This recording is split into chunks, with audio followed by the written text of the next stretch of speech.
Saudara, hingga berita ini dibuat tercatat 6 korban meninggal akibat kecelakaan kapal tenggelam KMP Tunu Pratama Jaya.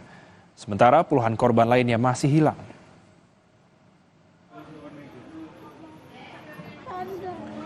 Keluarga penumpang menangis setelah mengetahui anggota keluarga mereka jadi korban jiwa. Sebelumnya, keluarga korban berdatangan ke posko penanganan korban di area Pelabuhan Ketapang, Banyuwangi, Jawa Timur. Sejumlah korban ditemukan setelah tim SAR gabungan mencari penumpang TMP Tunu Pratama Jaya di perairan Selat Bali.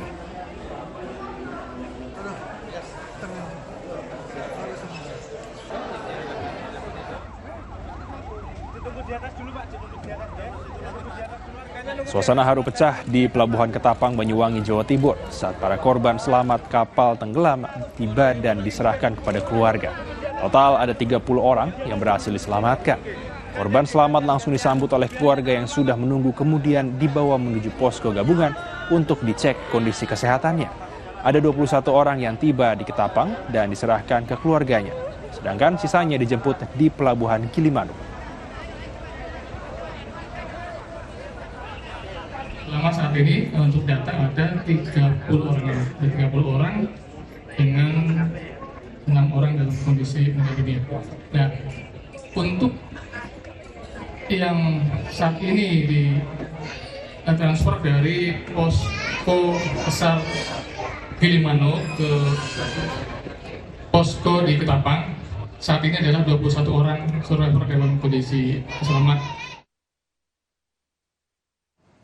Sebelumnya, saudara, KMP Tunu Pratama Jaya yang mengangkut 53 penumpang, 12 kru, dan 22 kendaraan tenggelam di perairan Selat Bali pada Rabu malam.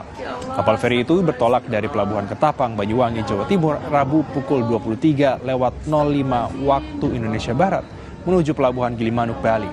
Pukul 00.15 waktu Indonesia Tengah, KMP Tunu Pratama Jaya meminta pertolongan, diduga karena mengalami kebocoran mesin kapal. Pukul 00.19 waktu Indonesia Tengah, KMP Tunu Pratama Jaya mengalami blackout. Ya Allah, astagfirullahaladzim, ya Allah.